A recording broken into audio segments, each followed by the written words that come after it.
is John Albert Ellis, and I was named for my two grandfathers. John was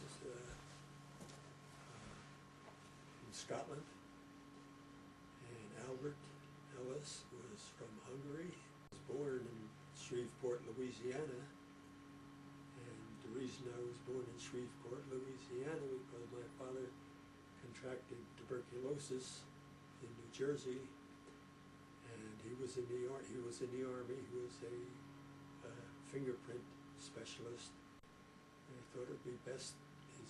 The climate would be better for him down in the South. So he had relatives in Louisiana and far relatives, and so he went down, and my mother went down with him, and that's where I was born. And my father worked for several outfits, one of them being American Express, and driving a truck. And then my mother got a job in a soda, ice cream and soda and so forth place. And then I was born in 29th of November 1922. My father used to come down. It was a playground type thing. And he'd come down and sit on the benches there, and my mother during lunch hour would come up, and he would be taking care of me while he could, and then my mother would come up at lunchtime. But his conditions were worsened quite a bit, and while he was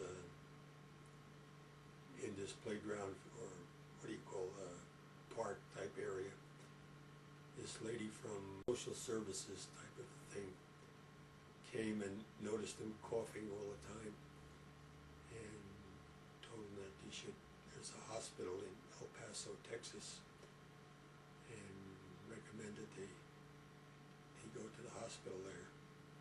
And he wasn't too happy going to the hospital, but he went there, and my mother, Elizabeth Ellis Burke,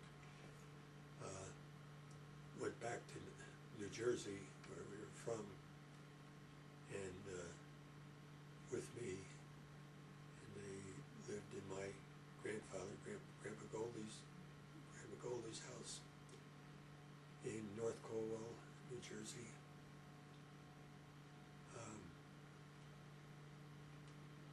We had quite a number of people that lived in the house at that time. My Uncle Jack lived there, and my Uncle Ed, who was a carpenter, lived there, and my Grandpa Goldie and Grandma Goldie, and my mother, Elizabeth Lawson Ellis Burke, lived there, and my Aunt Janet Thomas, lived there. So it was quite a bundle of people in the one house, and I was the only child. And it was a two-story house, and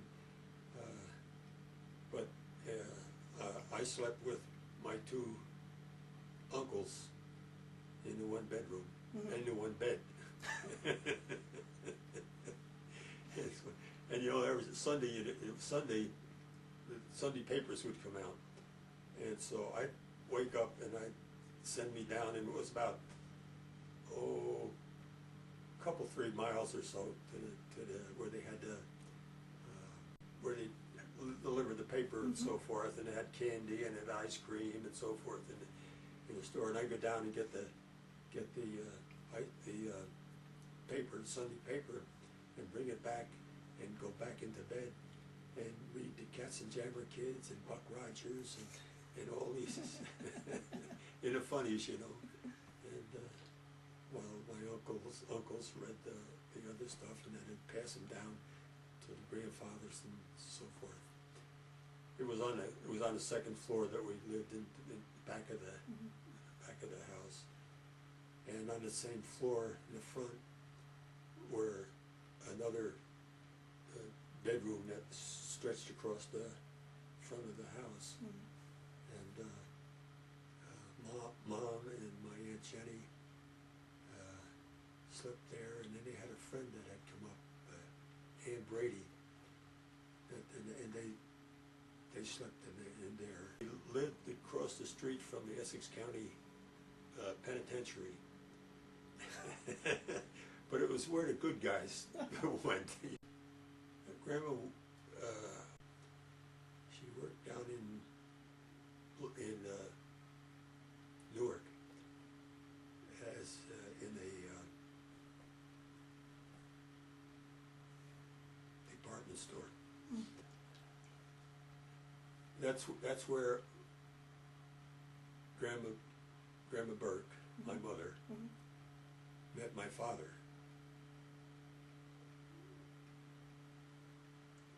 My father was in the Army, and he traveled. He went to this where they learned fingerprinting for the Army. Okay. And it was past Newark, and it was over on the New York side of the Hudson River. And so, in order to get over there, you had to take the trolley down and then get on the ferry, over to there.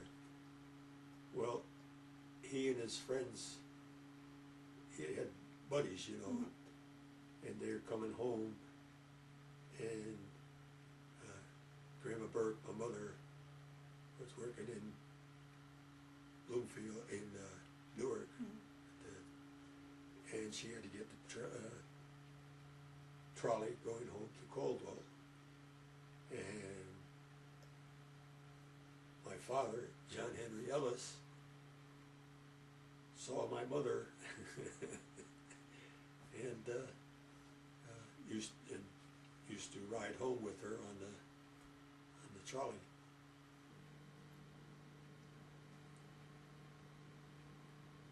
My father's condition got worse in El Paso and in Texas, and finally he signed himself out of the hospital against medical to come back and live in New Jersey with his folks. And his folks were from Hungary, from the old country, and quite a number of children. I don't know whether it was 11 or 12 or somewhere along that neighborhood. And they lived in Caldwell, New Jersey. And they had a large house. And when my dad came back, he went to live there, and they made a special room on his second floor where he'd get more air and so forth. But I must have been, maybe 5, 6 years old, somewhere along there, when he died. I remember, and my mother had gone back to live with her folks, and there was during the night a taxi or an automobile came up and parked across the street from where we lived. They could hear it, and it was one of the Ellises came up to tell Mom that Dad had passed away. So my mother remembers that I had gone out and picked a flower and came in and put it in the coffin.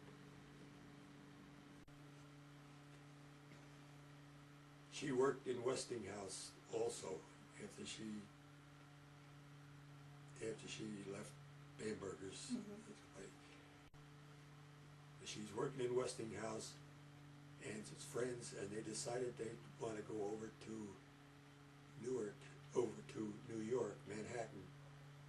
There was a kind of not a famous place, but there was forgotten the name of it. It was a ballroom. Okay. You'd go over, so the girls and my mother went over there one night, and she met Harry at that time. He was divorced from his first wife.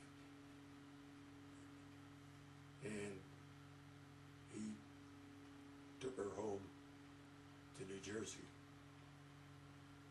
And then, Little ways. yeah, and then he came back and he lived in Manhattan in a basement apartment with his mother, yeah. And one thing led to another, and they got married. But no, we got along good with him. Didn't have any problems. And he was French and Irish ancestry. We lived in Long Island. I went to Richmond Hill High School in Long Island, and we lived on a second floor of a two-family house, and there's a porch in the front. We're over in Long Island now. Is where we met, where Duke came along. Okay. And Duke was a half human, half dog, mostly human. He was a beautiful dog. He was a beautiful puppy. You know, he had an hourglass coming from his top, going down his nose. He had white. He was real tan and had white columns like that came down and opened onto his foot on each side and in the back. And on the tail he had white, and he had a breast that was white, and all the other was a beige type. Beautiful, beautiful dog. And I was going to high school at that time, and I didn't know too many people at that time, and I was, and still am, hard to get acquainted with people. So Duke was my constant companion, and he was more human than he was dog. And so it would take me a long time to tell you what he could do. And it didn't have to take too much time, and like we were on the second floor of the house. Okay, Duke grew and got bigger, you know, and we'd eat in the kitchen, and there was the pantry with shelves and so forth. Well, that was in one of the going down the hallway, and we'd get the Red Heart dog food for him. They came in cans. You had to open the cans on, and we'd put them down in the pantry there. And it's time to feed Duke. Go get your food. Go down, pick out the can, and bring it back. He said, if it was dinner time, we'd give it in a tin pie plate, you know, and put it over to tell Duke, go get your plate. Well, the plate was upside down. He'd scoot it with his paws till it hit the side, till it flipped over, then he'd grab it They'd bring it over and give me a plate. Wow.